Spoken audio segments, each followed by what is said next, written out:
Coucou le monde, j'espère que vous allez bien. Aujourd'hui, question pour un champignon. Je vais vous poser une question sur des fruits. Attention, vous êtes prêts?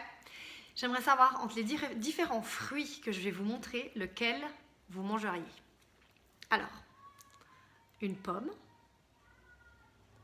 Je ne sais pas si on voit très bien. Elle est un peu flétrie. Un peu flétrie. Une pomme. Une nectarine complètement flétrie. Un avocat qui n'a pas forcément très bonne mine. Et une orange. Tout ce qu'il y a de plus normal. Vous prenez lequel? Ben oui, vous prenez l'orange, bien entendu. C'est une évidence.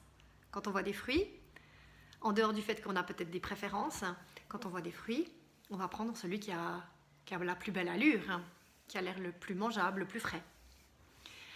En termes de pensée, de croyances, d'émotions et de sentiments, pourquoi vous ne faites pas la même chose? Qu'est-ce qui fait que vous ne faites pas la même chose? Je vous encourage à essayer de garder des pensées positives, des pensées constructives. C'est la même chose que la nourriture.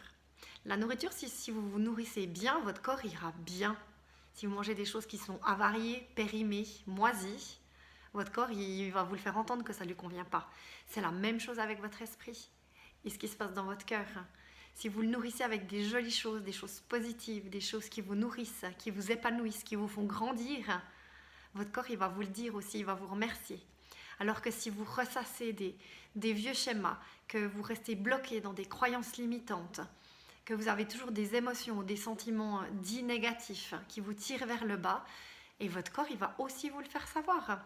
Probablement que vous allez avoir des maux, peut-être des blocages de dos, mal à la gorge, toujours malade. Il vous le fera savoir d'une manière ou d'une autre, je vous l'assure. Vous commencez aujourd'hui une pensée positive. Allez,